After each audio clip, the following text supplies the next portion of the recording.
এখন হ্যাঁ খুলবি না, এখন এই গোলাপ জামুনটা বার করে দেখাচ্ছি তোমাদেরকে কীরকম।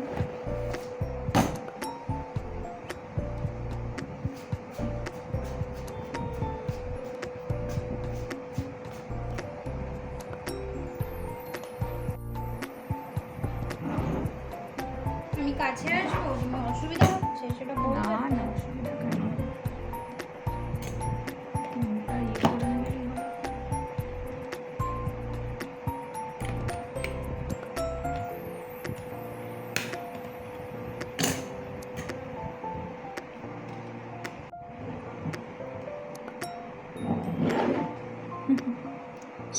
আমি খুলবো।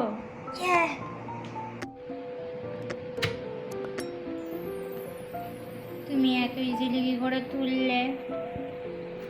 আগে জোরটা ওই জায়গাটাতেই দিতে হবে। থাক একটু খালি হয়নি,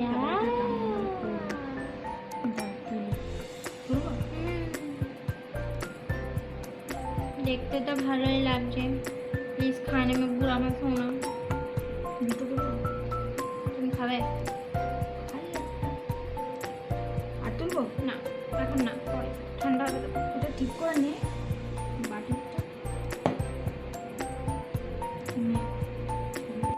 আমাদের রাজা আবার রাগ করবে না দেখলে কি সব খাচ্ছে।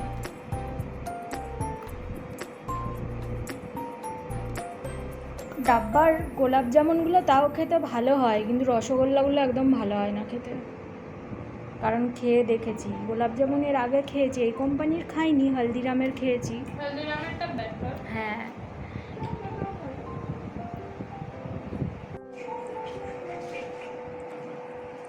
এখন এগুলোকে ফ্রিজে রেখে দেবো, ঠান্ডা করতে দেবো। এখন দুটো খেলাম, বাকিগুলো মানে পরে খাওয়া আসতে দিলে ফ্রিজে রেখে দেবো। এই 4টে বার করে রাখলাম, রাত্রে খাওয়ার পর খাবো, ডিনার খাওয়ার পর।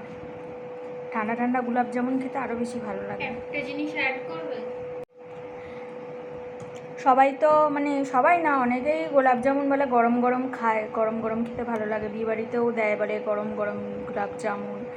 কিন্তু আমাদের আবার ঠান্ডা ঠান্ডা খেতেই বেশি ভালো লাগে, মানে যে কোনো মিষ্টি ঠান্ডা ঠান্ডাই খেতে ভালোবাসে, আর গোলাপ জামুন তো বটেই। সেই জন্য এখন তো খেয়ে নিলাম টেস্ট করার জন্য একটা করে, ভালো খেতে। এবার এইগুলো সব ফ্রিজে রেখে দেবো, পরে ঠান্ডা হলে মজা মজা করে খাবো।